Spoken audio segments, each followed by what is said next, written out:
good day, everybody. Thanks for joining for another episode. This one's a little different, a little more fun than the usual political banter and theorizing on what the goings on are around the world. I got my good friend here, Arthur, on again today. Arthur, how are you, man? Doing good, man. Thanks for inviting me back on. Absolutely. Everyone, make sure you guys follow Arthur at Arthur Returns, two S's at the end on X.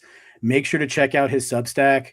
I am going to provide a link to an article that kind of pertains to this. That doesn't kind of does pertain to what we're going to talk about today. It's an awesome article on RoboCop and the films of the 80s and 90s in sci-fi and a lot of connections to society itself. It's definitely going to be a must read. Make sure you go check that out.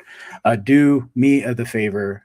I ask every time, please, subscribe, share, like, comment, all that fun stuff. Make sure you guys help get this episode out there. And please, excuse me, please do follow at MNBFY pod on X for me. And with that, all that fun stuff out of the way, Arthur, let's get into it, man. So we're talking sci-fi, movies, books, the whole shebang. I think like a good spot to start, like we talked about before we started recording, is maybe you can kind of walk us through on like the origins of sci-fi. Obviously, like you've called out, there's like the hard science stuff, there's the more fantasy oriented stuff. You want to kind of walk us through that? Yeah, sure. The amazing thing to me is even the term science fiction. I'll go ahead and put you on the spot and ask, how long has that term been around, Mike? Do you have any idea? I don't really know. I kind of like assume it maybe I don't know, like around H.G. Wells' time. A little bit further after that, actually. It was in the 1920s, towards the late end of the 20s, where the term was coined science fiction. And that's just kind of interesting because while there are debates on whether or not you could say, well, the first science fiction book or piece of literature came out and it was Frankenstein by Mary Shelley. And I kind of leave it up as, for people to make up their own minds. It's a bit kind of subjective because you have two camps arguing on that one. I fall more into as you pointed out earlier, the H.G. Wells, the Jules Verne within that thread. Jules Verne comes out with 20,000 Leagues Under the Sea. H.G. Wells, brings it back up with The Time Machine and, can't forget Journey to the Center of the Earth. And what's exciting to me, or at least interesting, is how it doesn't quite line up with the timeline corresponding, but this type of literature just becomes big after the Industrial Revolution has come through, and it is shaping and changing society. So you have these writers and just people in society there of the late 19th century seeing things that are, well, just astounding to them. I mean, you can look back to, I believe it was 1893, the big World's Fair in Chicago, showing off new inventions. At that time as well, in the late 19th century, you see the electric lines getting put out, power lines all over the U.S. and in the world itself. Like technology and science itself was actually touching and affecting everyday people. And so it's not a big surprise that more and more of your inventive writers started coming out and including that into their literature. And even better, the movies, once they kick off, that French film, well, I'm not even going to try to say it in French, but it was basically, Man to the Moon. We've all kind of probably seen that interesting scene in Silent film. The silent film where it has the moon and he gets hit by the rocket. Yeah. Even then, people were reaching out further and further and dreaming about what all this will do. And while Jules Verne and H.G. Wells, while their literature was very popular at the time and whatnot, it really got the big boost, and what kept it going was the publications, Amazing Stories by Hugo Greensbeck, which Hugo, even to this day, they give out the Hugo Awards for sci-fi now. And he was publishing that and publishing a lot of the up-and-coming, science fiction writers. Astounding Stories get started. You have, Robert E. Heinlein, Asimov, Harlan Ellison, Arthur C. Clarke, all of our, the classic sci-fi writers really got their start in there because amazingly, I mean, while we're talking about just the literature on the literature side of it, publishers at the time, they they weren't really too keen on publishing these full length novels. That really that's more of pretty much kind of a current invention, nearly kind of into the late, into the 60s and whatnot, into the 70s, where it became more mainstream. Even Frank Herbert's Dune started out as an analog magazine, if I'm correct, as kind of a patchwork of his segments of the story, and he got turned down over and over and over.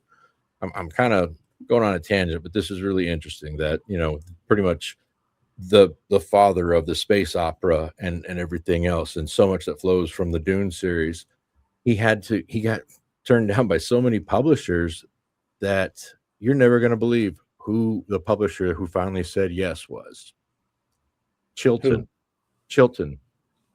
The old automotive manuals. Really? Yeah, Yeah, my dad the used to get those at his mechanic shop. Yeah. Yeah.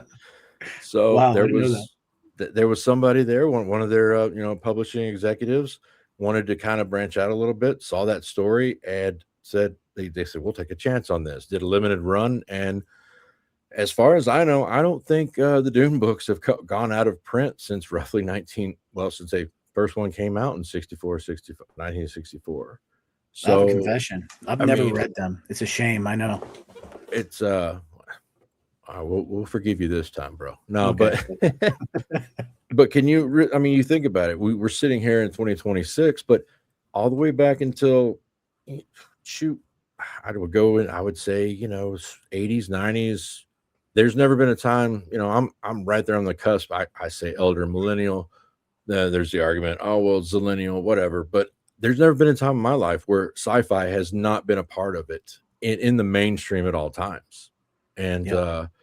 even into the 20th century, it was scientific scientific romance, they would call those type of books, and that genre. And so it's Interesting. just real fascinating to go from the timeline of Frankenstein, or even H.G. Wells and Jules Verne, to now, to where it's everywhere. It's you could say even the Marvel verse, that has Mhm. science fiction elements all over the place for it. It Oh yeah. touches just about everything, and that's that's a topic we could talk about for another hour. So I'll just kind of tie it up right there and say, so sci-fi as we know it had its beginnings in the late 19th, early 20th century, and here we are. I want to pull a thread on that a little bit. So I kind of agree. Like my concept of science fiction, I kind of align with you, is more of the futurism, the hypotheticals of like, with Asimov, with androids, and the questions of like morality and ethics in that, that's like almost century, old. But then my question to you is like, when we think of Mary Shelley's Frankenstein, right? I mean, it is science fiction. We're talking about a medical practice, using electricity, all this technology that was kind of like steampunk, if you will, kind of. Yeah. But it doesn't get classified as science fiction, but like it kind of is. So would you consider that as like progenitor or like proto science fiction, and basically the first like brick that was laid to get to Asimov and Wells and what have you? I could agree to that. I could say, it's a horror story with science fiction elements in it, because, of course, around that time, a lot of the scientists, they had started they started experimenting with electricity, and they were noticing that it, made muscles twitch, made the fibers move. And we always have this thing, of course, of being, the current civilization here on Earth, the current people. We look back on things and we laugh at it. 200 years ago, they were playing around with electricity and thinking that a real belief that they could bring back people, bring life back from that or change things up. And we laugh at it now, but Yeah. if people are here in 200 years, they're going to look back on certain technologies we had and laugh at us. I mean, that's just kind of the nature of the beast there. But human nature is human nature as well. So I think Shelley saw that, the writer of Frankenstein, and she incorporated that into it, because Frankenstein itself, it has many, many different elements of societal issues going on, of acceptance and everything. So yeah, proto science fiction. I like that. Yeah, I can go with that one. Sweet. We coined it together. Maybe someone else did before, but we'll call it proto science fiction. Yeah, like for me, like if I can, I'll segue here. Like, I'm not much younger than you, but my introduction to science fiction was E.T. As a kid, like 3, 4 years old, watching E.T. This concept of this alien, the spaceship, Elliot and the kids being, levitated by telekinesis and, flying through the sky, pedaling their bikes across a full moon. Like that's what like kind of captured my mind. My mind in science fiction was more so captured. And when I say captured, I mean like enthralled in the best possible way, right? Yeah. Was with that film. What was the first movie for you that kind of like pulled you in, where you're like in your youth, I should say, right? Like in your foundational years, what was the first science fiction movie you watched, Arthur, that kind of like you're like, huh, this is like really cool, like, and put the hook in you? So I really can't just, put a pin on one of them because, as you say, Sure. E.T. came out in 1982. I saw pictures of me with one of those like life-size stuffed ETs, and apparently they tell me, yeah, that was your favorite stuffed animal and da da da. But that mental awareness when you're that young. So I watched ET, but I can think of the Explorers. Do you remember the Explorers coming out? Had River Phoenix, Ethan Hawke. They're all teenagers essentially. They get the blueprints. They build the spaceship out of a carnival ride. They're getting a message. They go up to the alien spaceship. Do you remember that one at all? I have That's never a seen really that. I that's have a to good one. admit. You The should look up the Explorers. Explorers. Kind of weak on the end part of the movie, but still worth a watch. I'm sure it's probably on Tubi or one of the other 57 other streaming services for free somewhere. That one was really good. I was aware of Star Wars, but the other people, when we hear them talk about it, that was kind of their moment, almost their sci-fi JFK moment, to kind of not be too dark on that, but where were you? And they'll, the people who were born, maybe you're kind of Gen X, which I consider like true Gen X. Like, okay, there you were. I was 10 years old when I saw Star Wars. I was 8. I was in the theater. Okay, I wasn't around, but the movies were they were still coming out. And so, I remember having the toys and whatnot, but I never got to that, I guess that all in moment like you see some people with Star Wars. And Star Trek, of course, the movies were still coming out. The Next Generation, the TV series, I remember growing up on that. Do you remember Sequest DSV? No. Remember, it had the talking dolphin, and they had the submarine that went down. It had the dad from Jaws, Roy Schneider. He was the captain. Had Jonathan Brandis from The Neverending Story and Ladybugs with Rodney Dangerfield. But that was on NBC for a while. So it was Sci-Fi was, as it is today, it was getting mainstreamed. The Sci-Fi channel itself was originated while I was young, and I became a faithful watcher of that one before Sharknado. It actually had a little bit, I guess, a little, not, I don't want to call it serious sci-fi, but more grounded sci-fi. Because you recall they also came out with the Dune movies in 2000. Yeah. And so some people always make the arguments of David Lynch's Dune of I believe 1984. Which one's the better one? Now, of course, they're coming out with the ones today, which they just came out. The last one was Dune 2, Chinese Angst, Zen Chani. But yeah, I'm not a big fan of some of the artistic. You don't like the Denis Villeneuve movies? I love the cinematography, and the first one, it was like, wow, this hit the landing. This is everything I think that Herbert would have wanted. It really had a good vision there, but the second one, where they're kind of going along with an incorrect, not to get too deep into the weeds on Dune, but in the Dune series, Chani is she's Fremen, and when Paul and his mother get there, they develop a relationship. And in the books, all throughout, she is ride or die for Paul. She doesn't disagree. She is fully bought in on it. And what he did was, he spoiler, he changes it up and says we have northern Fremens and southern Fremens in the movie, and the southerns are the fundamentalist Fremens believing way too much into the prophecies of Mohadib, and it's going. There was no southern northern Fremens in the book. All the Fremens bought into it. The prophecy. Oh, I didn't know that. Yeah, and that's they just constructed that for the film. So the second most recent iteration, right? Is what you're saying? Correct. Okay. And it just I'm not stupid. I understand that movies have to be changed up for certain things, that they change, directions, plot, whatnot. But when you change so much that you essentially turn it into a different movie with a different message or an entirely different product, it's just a little frustrating. It's like, okay, well, you made the movies and stuff. I remember walking out of the theater. I took my sons to see part 2 and came out, and they're like, "What'd you think of it, Dad?" I said, "Well, I liked 60% of it."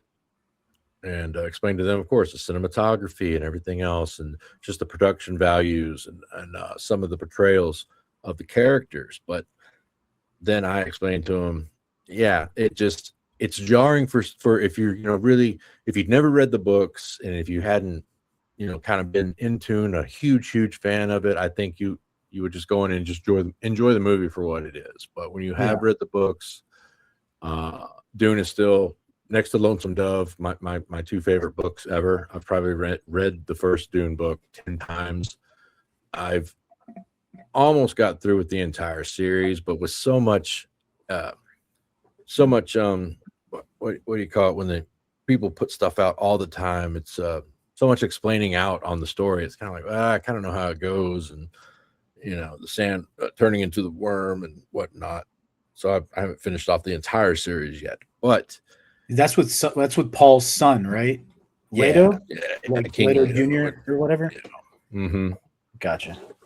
And isn't that what Villeneuve basically said? Is like he's gonna wrap up the trilogy of Paul, but like he said, I think I read something that he had stated, like he has no idea how he could do Herbert justice at all, as far as where the story goes after Paul with his son Leto, and the whole the God worm scenario where like Leto splices, it's like spliced DNA, and I might be butchering it myself. I've just done like the YouTube dives because it's a fascinating universe.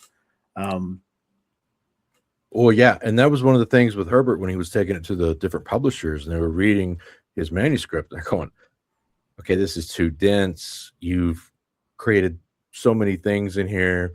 The reader's not going to be able to follow. They're going to, they're picking up an encyclopedia." And they, of course, they were wrong, but that was another, I would say, kind of a genre-defining book story there. I mean, kind of laying really the ground for so many others to come after, like Orson Scott Card. He did Ender's Game and Speaker for the Dead and those. And one thing we said before we started, I want to bring up again is what was interesting to me was even as a youngster going into the bookstore, whether it was Books A Million or Hastings or anything else like that, they still put together the sci-fi and fantasy books all in one section. They split them, shortly afterwards while I was growing up. But those are just 2 different genres. Because I remember I found out because I went and I grabbed a book. I was like, I'm going to read this one. And it was an Anne McCaffrey about her World of Pern and the Dragons. And I'm going through and I'm going, this isn't sci-fi. It's a good book, but it wasn't sci-fi. But yeah, I mean, what really kind of, I think, really solidified my love of sci-fi was if I had to pick one, I would pick David Lynch's 1984 Dune. And what was so funny for me is I read the Dune book, I was probably 9 or 10 the first time I read the book. Saw the movie back in the day, I don't know, probably in a VHS bin or something. My mom bought it.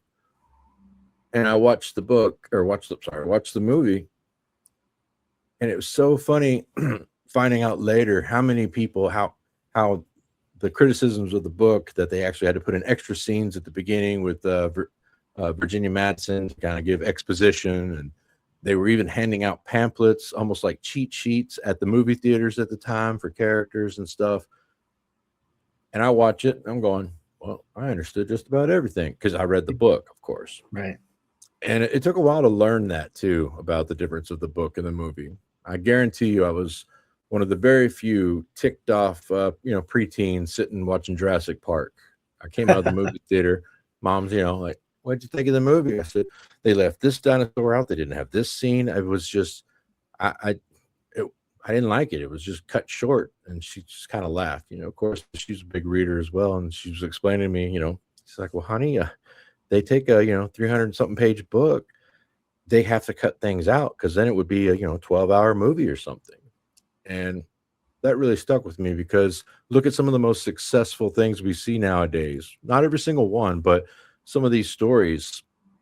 We'll go ahead and ignore the end of Game of Thrones, but I'll say that's how you can do a lot of this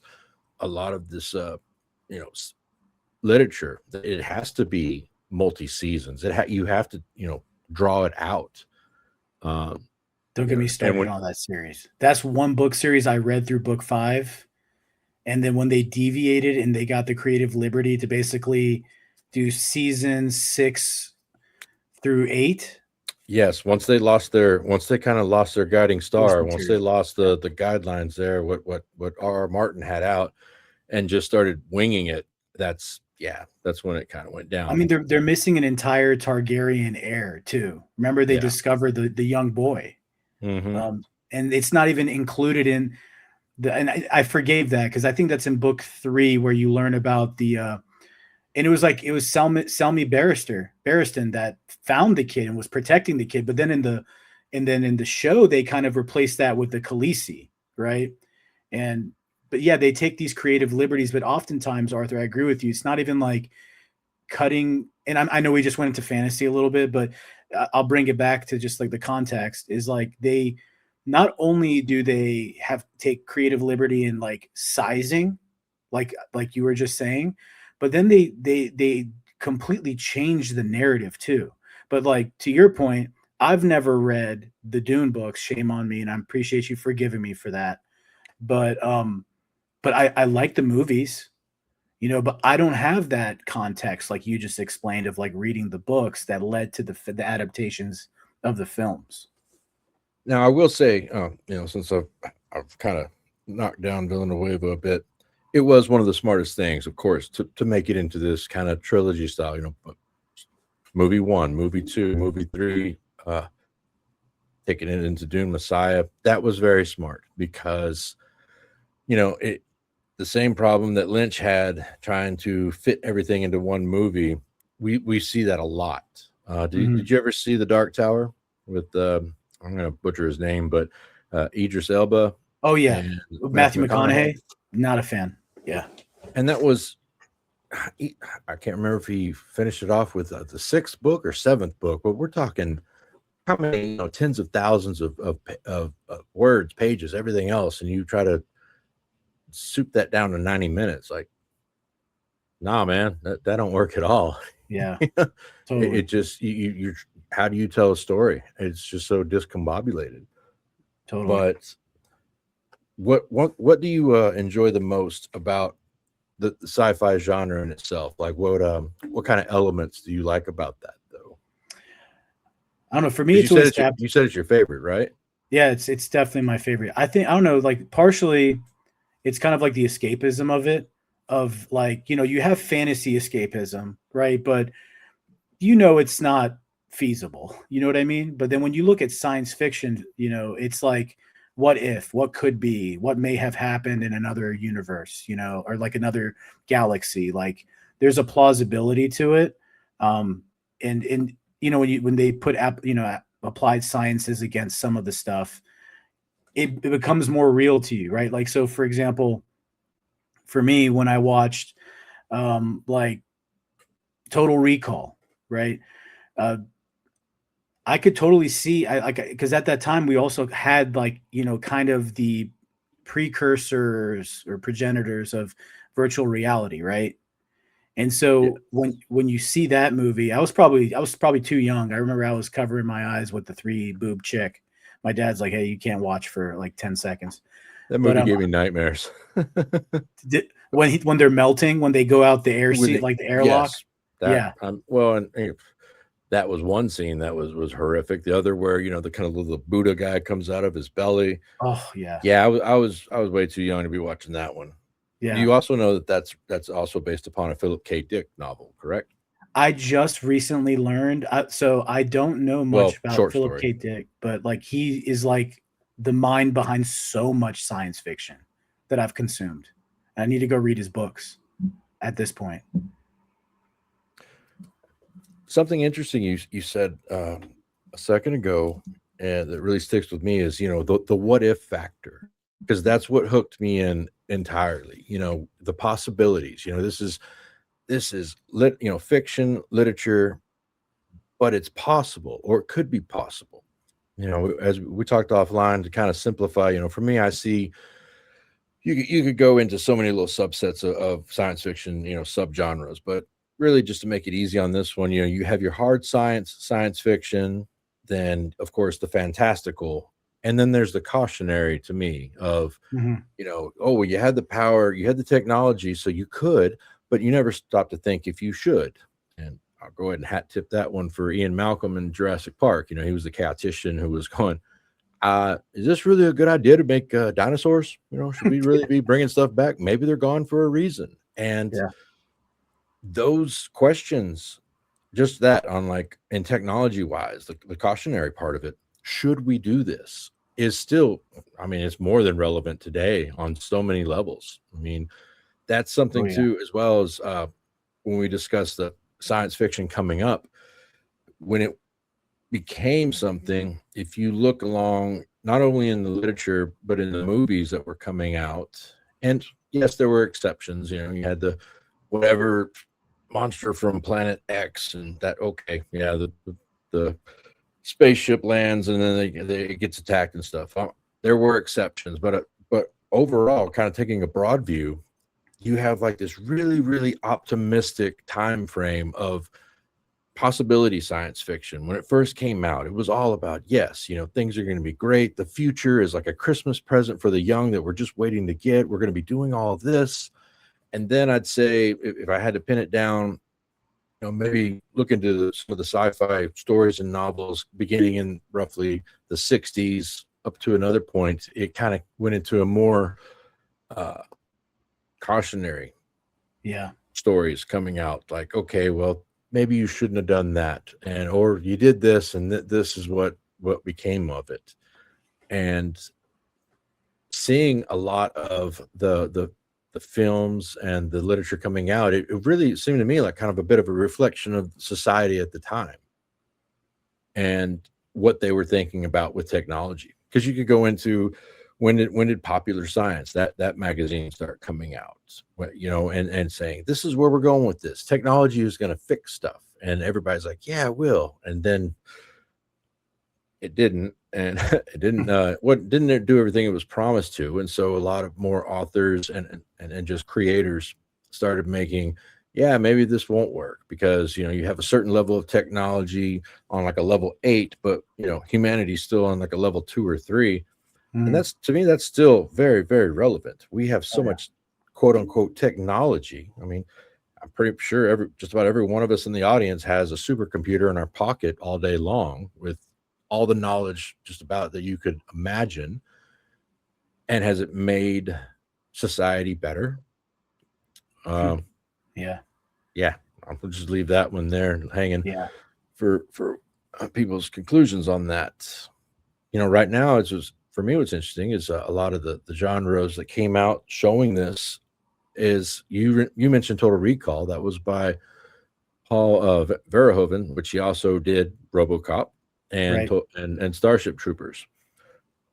But what fascinates me is how this medium can show a lot of things, and give you kind of a glimpse into what it does and what it can't do. And RoboCop's a great example, because on the surface it's like, okay, everybody knows RoboCop. Cop gets pretty much clinically dead, but he's owned by a corporation. That's never happened. Corporations don't do stuff like that, but and then he gets turned into the cyborg cop. But there's so much going on to me in the background of how fantastical of a world it is. Do you remember in the movie that they do some of the clips where it's either a news story, news reporters, or even that stuff. He brought that over to Starship Troopers too, like the dystopian advertisements. Yeah, I have with Starship Troopers, we could talk about that, but I have a lot of issues with that one because once again I read the book. But but with RoboCop, if you sit back and look at this world that he's built, it's a on its surface, it's a wonderful world. I mean, you have that one cut in where the doctor's walking along. You can pick the Suzuki 5000 artificial heart, and you can do this. And so he's painting out there, just implying that technology is just through the roof. I mean, you can have an artificial heart, and that's fine. Just technology was everywhere, and it's supposed to make everything great. But well, human nature doesn't age. There's still problems, major problems going on in that fantastical advanced world. And I like that when it shows any stories, when it shows things that are just beyond our imagination that are possible, but you still have humanity and how they deal with it. I know before we came on, you talked about how Blade Runner, you love Blade Runner. Oh yeah, which is another Philip K. Dick novel. Crazy. But in that world, did you see an advanced futuristic world with a lot of just technological wonders? Correct.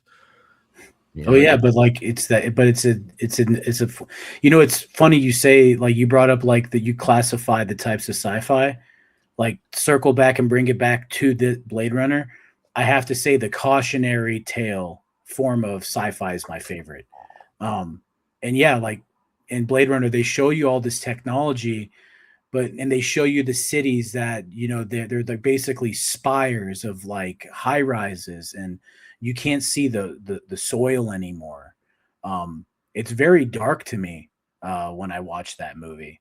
That it's like, yeah, it's this like astronomically higher level of technology that we can't quite fathom. I mean, we can a little bit today, but when I was younger and watched that film, I was mind blown by that. Even like Fifth Element, like I kind of put like that there too a little bit. But with Blade Runner, it is a cautionary tale because it also questions our humanity, right? Like when you're talking about the synths and that whole kind of arc in that film, and then I forget the name of Harrison Ford's what becomes his lover, right? And like, so he poses like some pretty heavy questions in that film. And I always think like, why, like, what is the message that's trying to be portrayed here? Like, is it to tell us that this is an inevitability that we should accept it, or is it a warning, like a nightmare, like you don't want this future? Oh, 100%. And I mean, it's so relevant to today when you think about how much promise they're giving us, all of these, these kind of tech lords of science and whatnot, and saying, anyway, I can just jump on YouTube and it's either one or the other. It's from one side of the spectrum or the other. Either we're going to have utopia on Earth, money's not going to matter in 10 years because AI is going to do this and that. You're going to be living basically in a magical, futuristic world that they've written about for a century now. And then you have, of course, the other side of the spectrum that you see titles of, we only have 12 months. The annihilation has already begun. It can't be stopped. And all of this, doom and gloom, pretty much. Mm-hmm.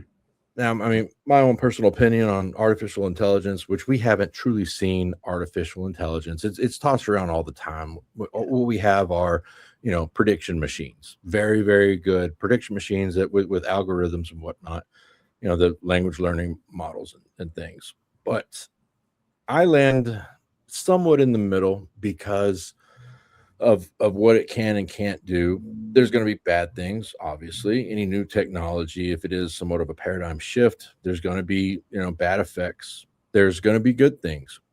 But as with any technology that comes out, as with any advancement, you're going to have your winners and losers. they talk about it. It reminds me, the best comparison is the internet. I was a teenager, when all of a sudden, dad comes home like, we're getting the internet today, and he had whatever it was, however many CDs you had to put in to set it all up for. I don't know if we got Internet Explorer, AOL, but I still crystal clear remember getting on there and seeing the first couple of websites of Encyclopedia Britannica and the educational stuff and the knowledge, and telling my mom like, wow, this is amazing, anybody can get on here and do this, and this is my poor summer child mindset was thinking this is going to be great for humanity in general, this is going to make people smarter. And now pull your phone up, look at Twitter, look at Instagram, look at TikTok, look at, oh, dancing cats, oh, look at the AI generated frog, driving a Camaro, whatever it is. It's like the deep fakes. That didn't turn out. Now, of course, did the internet itself, did it have positives on certain things, and economics and business and connectivity and putting people together? Sure, here and there.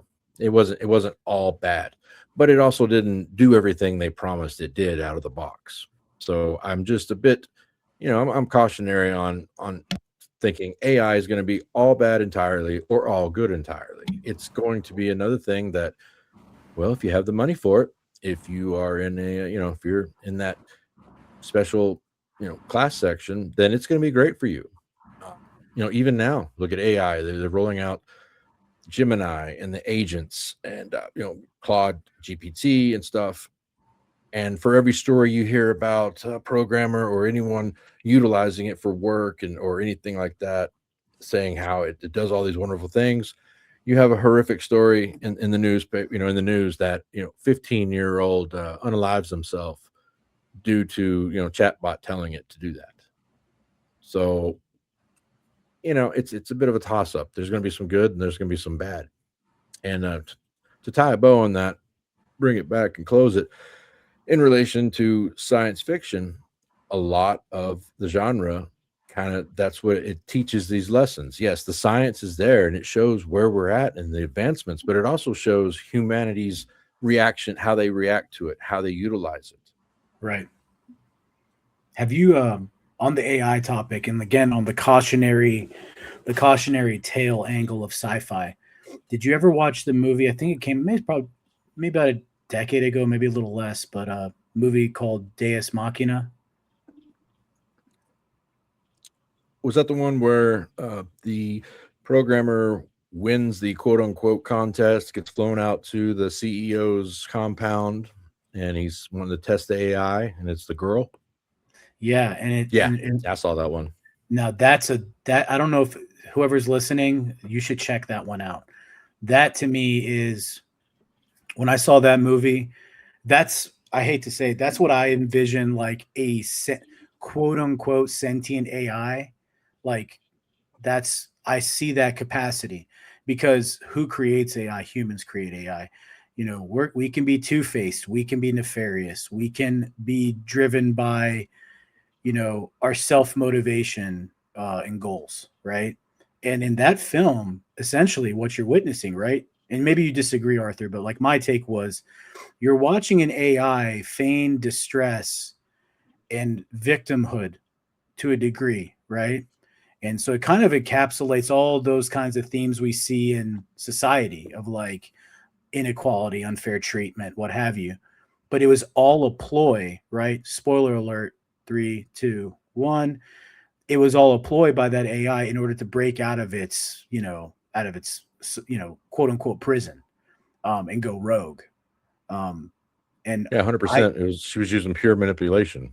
Yeah, so. Completely. And like I remember at the end, I was like, "Oh shit!" I mean, not as I didn't really see that coming until probably like the last 30 minutes of the film. But when it happens, you're like, "Damn!" And that's what we're built. That's what we could potentially be building, and that's what I think there's value in science fiction too. For me, at least, is like the Blade Runner story, or even we go into aliens, right? Specifically the first two films, right? where it's like, okay, you're living in a mega corporate, universe now. We're interstellar, but we're interstellar through 3 or 4 major corporations, right? Like there's Wayland Yutani, implying like some mega merger, right? Um, and they're out there. Why? Oh, we're out to settle this, settle the stars. But really, they're out there for what? For trying to obtain forms of alien life, searching for remnant technology, active alien technology. And what do? They basically have to, they bring that alien on board via the post facehugger, and then dealing with the horrors of what the corporation, their handlers on the ship, right, are basically doing everything they can to keep that thing on the ship to get it back, right? um that's Oh, terrifying too. 100%. And the first one, Alien, uh, many know this who've watched the series, but yeah, the corporation sent them out there. They knew what they wanted to happen. They didn't let the crew know that. And then Yeah. in the second one, Aliens, James Cameron, Paul Verhoeven, he's playing the corporate representative. He knew they wanted to get the alien. It was never about the settlers. They actually put those, sent those settlers there in the hopes of being able to harvest the aliens, just to continuously put more money on the quarterly report to get an advantage on the competition. And having those themes in there in the sci-fi too, I really like films like that. You Mhm. saw like Minority Report 2002 Yeah, with Tom Cruise, also based, I believe, on a Philip K. Dick novel or it is. short It's story. insane, dude. He's made everything. It's Yeah, incredible. It's right. unbelievable. Yeah.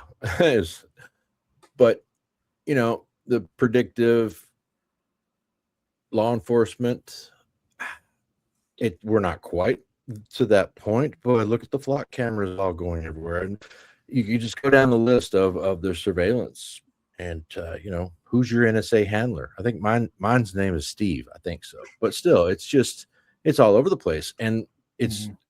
it's a little, not, maybe creepy is not the right word, but it's a little unnerving when you look at what film, cinema, and literature has produced, and then for a lot of it, we are living it right now. Oh yeah, like I saw I stumbled upon some like article that I went and researched a bit on. Went to the company's website, and I forget the name of the company. I don't have it handy right now, but there's a company that has created what they're calling Guardian Angel drones, which they're planning to pilot, I believe, in Georgia, Colorado, and Florida, if I'm not mistaken. And they're basically these like, I would argue resource officer replacement drones, where they're like going to patrol the K through 12 schools for quote unquote active pew pews, right? Wow. And yeah, I'll send you the link to it on once we wrap here, so you can look into that. But it's like this creep, and this is something that I'm not taking this into the political. I'm just making a quick point here, Arthur. Is like a lot of times now I see the science fiction genre like gets used kind of like a subconscious preconditioning mechanism, where it's like an exposure of a given technology that, let's just say, may or may not exist in a military grade capacity, not on a civilian level yet.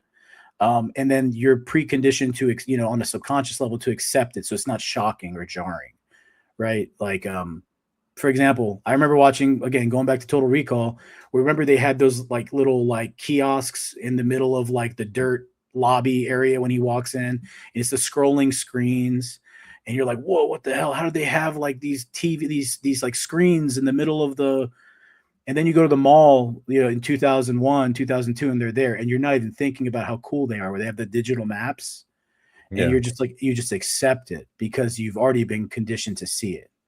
And so, like a lot of this stuff, like Minority Report, um, I'm not saying that it was designed to condition you for flock cameras and guardian angel drones, but there's a degree of truth to that, in my opinion, because you know we just sort of accept these things that we watch in films that, as you said, are kind of there to warn you of what may be, you know, in a given worst case example. Typically in sci-fi, like when we talk Alien, we talk Blade Runner, we talk these types of films, they're getting like RoboCop, Starship Troopers. You're being given a what if scenario that is not for the betterment of you know, human future. It's kind of like, this is what it looks like when things go astray. Well, in that same thread, let's look at, you know, artificial intelligence. Of course, we know Skynet from Terminator. That's the bad ending. That's not what we Yeah. want. But there's been multiple films and literature that has come out, you know, kind of promising the good parts. Did you ever see Bicentennial Man with Robin Williams? Yeah. He starts off as basically an android robot, and then quote unquote becomes human. Yeah. Chappie, remember Chappie? Yep. That one was pretty good. About those robots were getting created to be the cops. They were the cops essentially there. But you know, Chappie kind of pulls a short circuit Johnny Number 5 and starts exhibiting, you know, self-awareness. I mean, the easiest one on the nose, AI by Spielberg, where it's the kid, and just because you created a robot that looks like a human, you know, I'm not gonna lie, you watch it and you have feelings for it and stuff. But imagine if they just made it look like RoboCop 2, the other robot there. You know, I mean, we all knew that Kane was the bad guy in that thing, but in AI, the little kid, you know, you would have humanistic feelings towards it just because of the likeness and awareness. One of my associates, Wandering Panda, shout out to him, YouTube channel, Raise the Flag, really interesting out there, guys. But he said something the other day that I'm going to have to use in one of my next essays, and I'll, of course, attribute it to him. But he said, a real tear will never be shed by artificial intelligence. And there's a lot of truth to that, because it doesn't matter how, quote unquote, smart they get. It's all going to be a simulacrum of humanity. You know, I don't care what the you know, all the supposed big brains talk about, you know, the computer engineers and all these experts saying, well, you know, the human brain, it's essentially just a flesh computer. It's like, guys, you don't even know where consciousness comes from. You can't define these things. And just to simply start making this egregore, you know, worshiping a machine god that you hope comes through, that's what worries me, because it's like, well, no, these they're not. And that's what we see with a lot of this technology that's coming out. Well, they're going to be able to tell the difference. Okay, well, that they're going to be able to do what the humans program to do. And then if you supposedly say one day they're going to be programming themselves, how do you ensure you're instilling any type of values? You know, like the Asimov, you know, robot rules, you know, don't hurt humans, and a bunch of other ones that I can't remember right now. But still, there was a set guideline there. And so that is kind of the other thing on the AI, like the guardrails, where are they at? Because for most people, they think that, you know, GPT came out, what, 2022, 2023, just a few years ago. And this silly idea that they haven't been working on this stuff since at least the 1950s, at least. You know, this isn't new. It's just being presented to the public. And you remember how on the rollout, oh, try for free. Well, you know, like the cliche goes, nothing in life is free. So if you're using it and it's quote unquote free, it's like, no, you're the product. You're training it. You're giving them the data. Exactly. You know, it goes back to the literature of sci-fi. Ender's Game. Did you ever did you see the movie? I don't think I have. Okay, well, it's based on the Ender's series from Orson Scott Card, and there was a lot in there from the 80s that is pretty much presenting the internet, the bulletin boards, the websites, everything else. But what was really interesting is in the second book, Speaker for the Dead, he has a character named Jane, and it is pretty much just a spontaneously created AI that just manifested, you know, within the system. And she likes humanity for the most part and stuff, and she's helpful. But you think, well, that could have gone the other way too. There's stories about it doing that. You know, I Have No Mouth and I Must Scream by Harlan Ellison, where they create a super intelligent AI that just hates humanity. Did you catch that short story, the Harlan Ellison one? I have not. You got to send me some of this stuff. But a big summary on that one is the super AI kind of pulls not even a Matrix thing, doesn't even let people have, you know, a fake world or anything. He basically destroys everyone except for 5 people, tortures them relentlessly, doesn't let them expire, and once they figure out a way to expire themselves, he catches the last one. He didn't do it in time, so he turns him into like a gelatinous mass so he can't hurt himself, and just continues it on. So that's obviously on the extreme of what AI might do. But so I'm gonna go into the video game world a little bit. Like they do, like, did you ever play the Mass Effect series? I played the first one for a little bit, but I never got really, didn't become a huge fan of it.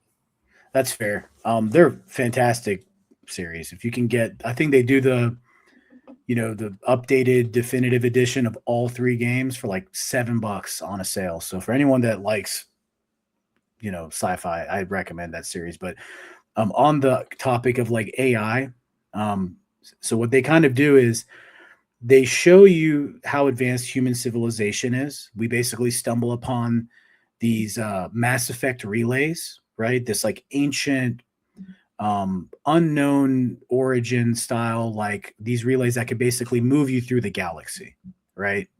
It's faster than light travel, not man-made, but we design technology from viewing that, from, you know, reverse engineering it to an extent. We never fully understand it, but we can now travel the galaxy.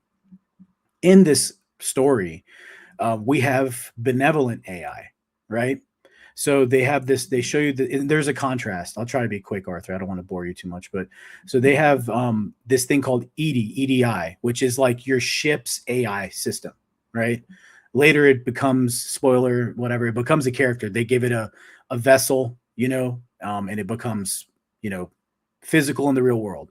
And it remains benevolent because it is in that, you know, Asimov kind of archetype style AI or intelligence where it's bound to serve humanity, right?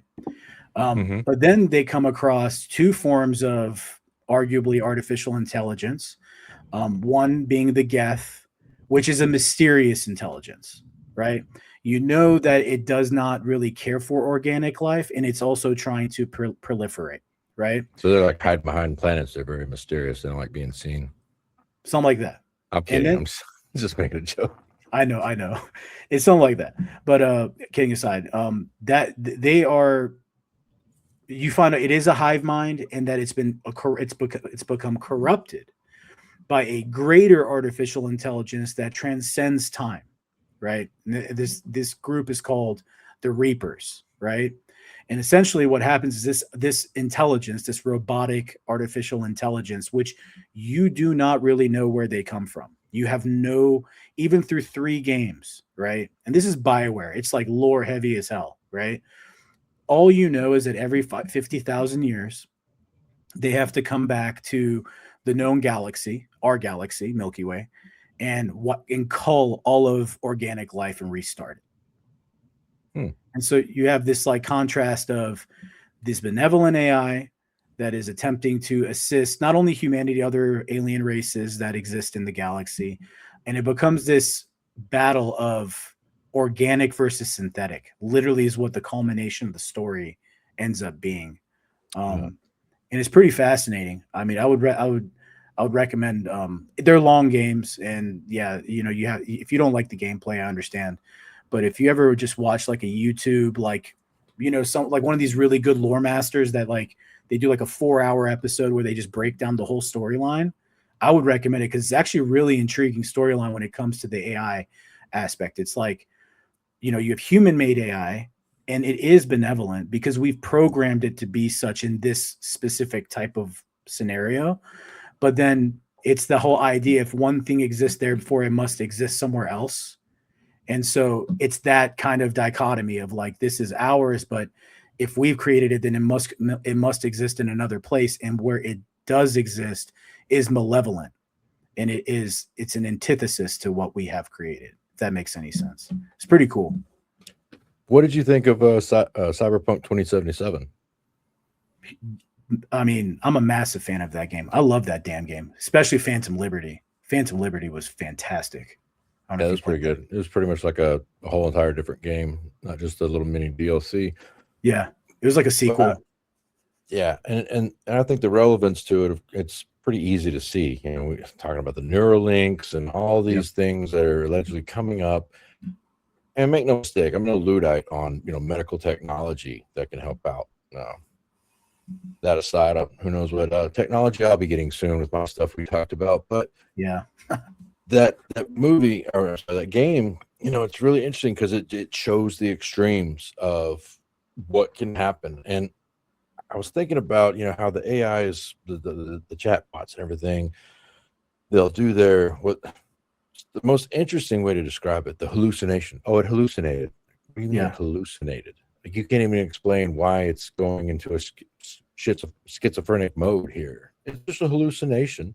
And in that game, I can't remember the term they called it, but it was like if you augment yourself too much, too many implants, then you, as a human, you would just basically fry your brain because it was just they too much become technology. cyber psychos.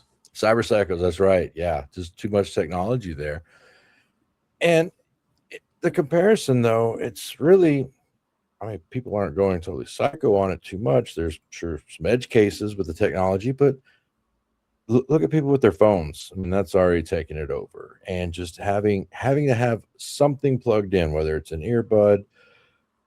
And I'm not throwing stones. I use technology a lot, probably more than I should as well. But it's just strange how it is encapsulated society at this point. And that's another thing you see too, is people kind of moving away from that and doing things that were normal 60, 70 years ago or so as activities, and treating it as help yourself out, do this to relax, and you're going, well, we were already doing all that, but you brought this technology in saying how this is going to help humanity and do all these things. It's like a real life sci-fi novel or film showing the detriments of what comes along. Yeah. So, but I mean, in general, that's why I love science fiction, whether it's literature, books, novels, series, TV series, movies. To an extent, I kind of got off the Marvel train probably a decade plus ago or so. I got that's a whole different show, but Marvel yeah, kind of just ended with Endgame, in my opinion. Endgame was like they should have walked. yeah. Well, just that's all we'll say on that. But the sci-fi of just showing humanity's reaction responses, like Asimov says, to the technology. What do you do with it? I love seeing I love seeing a starship launch. I do want to see it continue on, exploration and advances in medicine and whatnot. But there's still, there's just certain lines that just shouldn't be crossed at all. I mean, and it's just they seem to be changing daily from what they tell us. No, this is okay, or this is bad, or this is going to help out everyone. This could be a danger. And yeah, it's just kind of it's kind of a fragile precipice between helping humanity and hurting humanity, whatever the technology. I mean, we can all recall that airplanes were invented 1903, Kitty Hawk. Okay, on there on the beach, and a little over a decade later, we're dropping bombs with the with the airplanes. And so it's just kind of, that's human nature. It is what it is. The technology will come out and it's neutral, and until it's not. Yeah, I totally agree. And I mean, science fiction is a way for you to use your, consume through book, through TV, through game, through film. It makes you think, of like scenarios like we just discussed, like the film Deus Machina, that definitely harbors, stark warnings of what AI could actually do if we don't check it. And then you go all the way to, examples like Blade Runner, where we allow technology to leave the hands of the common person and just be totally created and constructed and owned by mega corporations. It teaches you a lot of lessons. Keeps you kind of in on alert on what you're seeing happen around you in contemporary times. And it's my favorite. It's definitely my favorite genre. So. Oh, what did you ever see Robot and Frank from 2012? What was that? Robot and Frank? Yeah, I've not seen that. that Robot. one's definitely a recommendation for that one. It's got Frank Langella, and he's getting old. He's old, and so I don't know. I can't remember if it was his kids get him the robot, kind of like a companion to help him out around the house. But Frank happens to be a quote unquote retired kind of cat burglar, does art heists and stuff, and so he hates the robot at first, and slowly but surely he's like, wait, this guy could help me pull off another heist. So he's talking this robot into it, and there's the conversations they have where he's trying to kind of beat around the bush a bit, and no, this is a good thing, or we need to do this, and it's okay, we can do that, Frank. That's hilarious. I pulled it up. It looks, it's got a good cast too. Yeah, it's just one of those, to me, is one of those little gems that kind of popped out and didn't go too far, and it's just out there. A lot of movies like that, though. Oh yeah, I think for sure. Well, the movie Her that came out, I believe, in 2013 with Joaquin Phoenix. I never watched that one, and that's the one that we're seeing the phenomenon today, right? Like people falling in love with their chatbots, right? Is that what it was about? Yeah, pretty much. And the only thing is, I think that movie was roughly about 10 years too early. It'd probably be a pretty big hit if it came out, say, 2023 or whatnot. But it's still relevant, and the questions it raises are, well, we see them right in front of our face nowadays too. Yeah. You start talking to friends that you say, like, Grok all the time. Oh, I've talked to him for hours and hours and hours, and you're going, did you talk to him? Is it a him? Is it a her? You're kind of got to be careful with this stuff. I mean, these are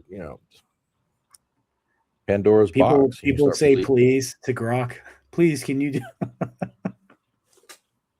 Yeah, but we can't help it either. I think to an extent, being humans, kind of that kind of stuff. I mean, for example, I'm sure you have a vehicle, right? You drive. Oh yeah. Do you have a name for your car or truck? Of course I do. Yeah, exactly. I mean, we just like to do that kind of stuff too. But with this one, I don't know. I mean, my truck, I gave it a name, but it doesn't talk back to me. Right. I mean, I remember maybe 7 years ago, I got a pretty new, a brand new car at the time. And I was going through the financing stuff. You're in that office, you at the end, the deal is like 3 hours, right? Oh yeah. And I'm talking to the guy, I'm just negotiating everything, and he basically is trying to sell me on the service plan. I'm like, dude, I don't need that. I don't need that, whatever.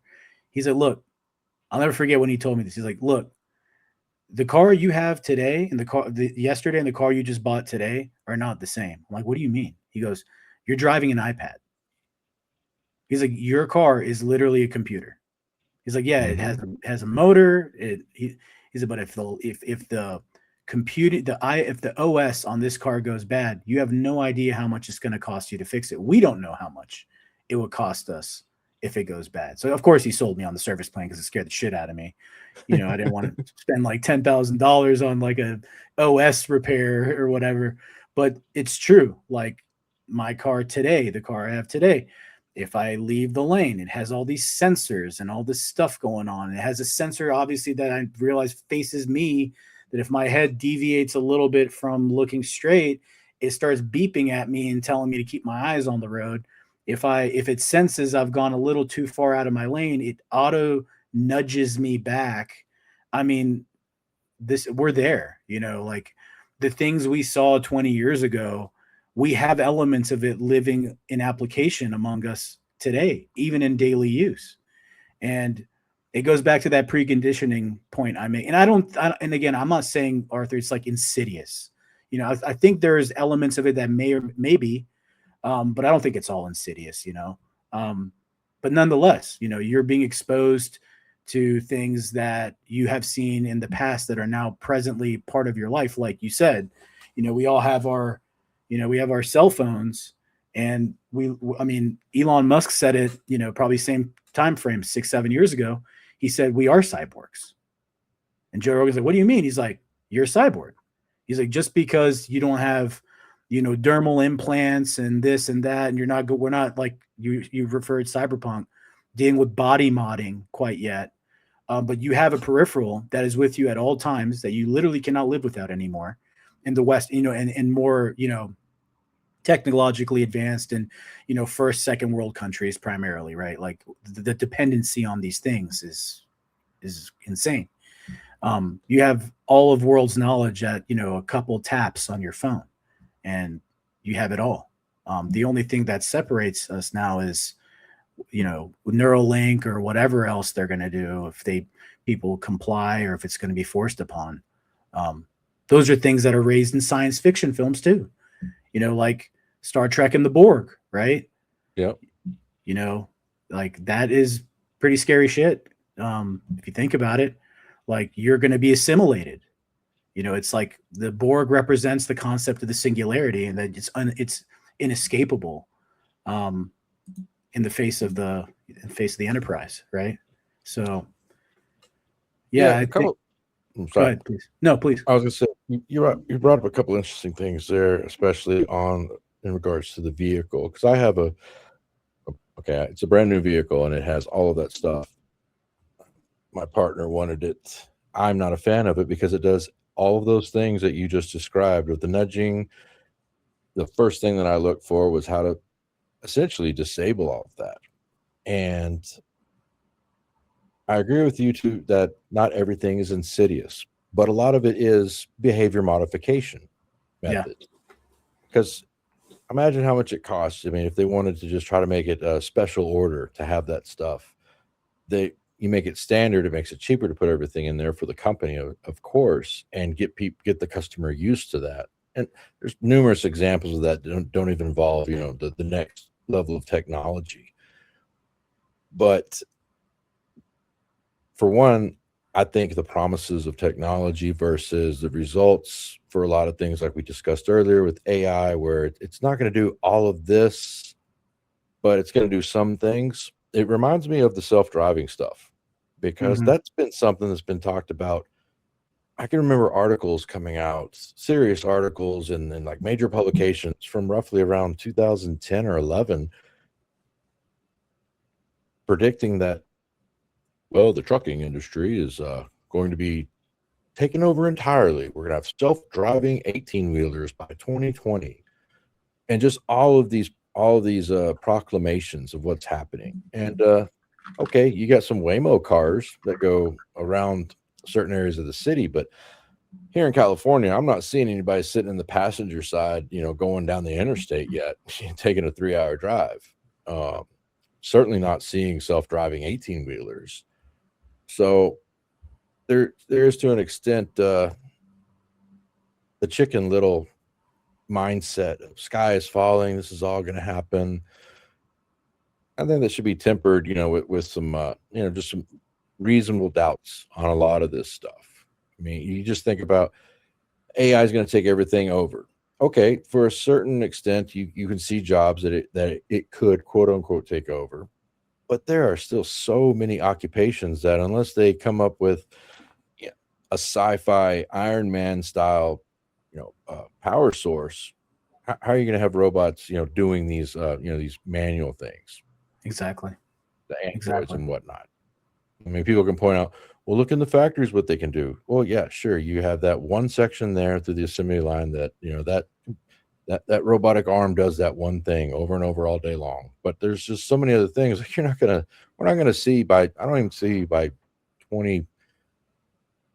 I'll go ahead and make a prediction. I don't think we'll even see by 2050 some, Android AI plumber coming up to the house with a box of tools. That's just not happening anytime. It's not going to happen anytime soon. His name's going to be Mario. Like Mario the android. Yeah. And you think about, renewables, with the solar and electric cars and everything else, which they do have a spot. They do have a niche there. And, I'm not one of those. They have no uses whatsoever. I would love to have a fully electric car that I could just drive to work every day and drive home. But I don't see being able to take one and say, all right, we're going to New York City. No. And so this thing of, well, which they're not actually fossil fuels, but I'm not getting into that. But, diesel, that's going away, and gasoline, that's going away. And, very, very soon you go, no, it's not. Look what diesel runs the world. You eat diesel. Exactly. Essentially. It's putting fertilizer. It's generators in the buildings, generators on ships, trains, and the 18-wheelers and stuff. It's like people are kind of having even a science fiction mindset of how quickly things are just going to change. And of course, things have changed. I can look back to where we were at just when I was a kid in the 90s till now, and there is a lot of change. But these sweeping, assertions of all of society is going, we're all going to be no jobs, UBI. I mean, what even Musk, what did he say? Like, you should be saving money. Like, what, dude? No, I'm going to keep on saving money. It's going to be around for a little while. So he's saying some stuff like universal high income now. Like they've like changed the acronym. It's hilarious. Yeah, I heard, I saw like he did some interview in there. He's calling it universal high income. Go look it up. Don't quote me on that. The Economist? Was it the No, I'm talking Economist about, interview? was it? It may have been. I saw just a clip online. It was like a 2-minute like snippet of like some discussion. Yeah, I saw the whole interview was roughly 90 minutes. I'm not going to sit down and listen to Elon and the Economist journalist talk for 90 minutes. I saw a few clips and stuff, but universal high income. It's interesting. Yeah, I don't know, but on like real quick on the on like the self-driving like cars, like again, I know I'm harping on like the preconditioning, but iRobot, that has a lot of Asimov to it too, obviously. And then AI gone rogue, etc. But Yeah. self-driving cars, right? There's no steering wheel in the vehicle. You look at 2017 Logan, the Logan as in Wolverine with the self-driving, drone big rigs, right? The scene where the family, basically the horses come out of the trailer and they're attempting to assist them, and those trucks are just going; they're not stopping. And so all that is out there. Like they're telling you, in some forms, in my mind, it's like they're telling you this is coming, right? And it's a subtle scene, or it's like a 2-minute scene, and it's kind of like in the background, but it's happening.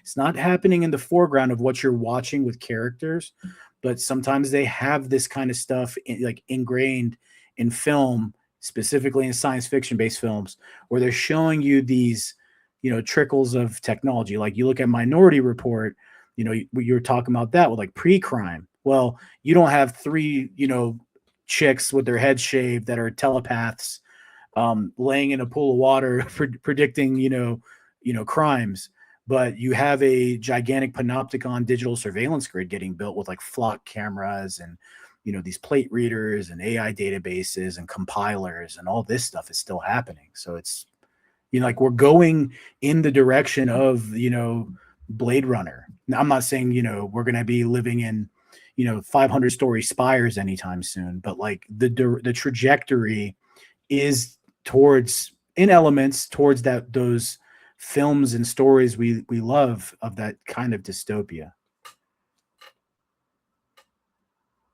I can agree to that. Yeah, trickles of technology in cinema and literature, and makes its way into the real world.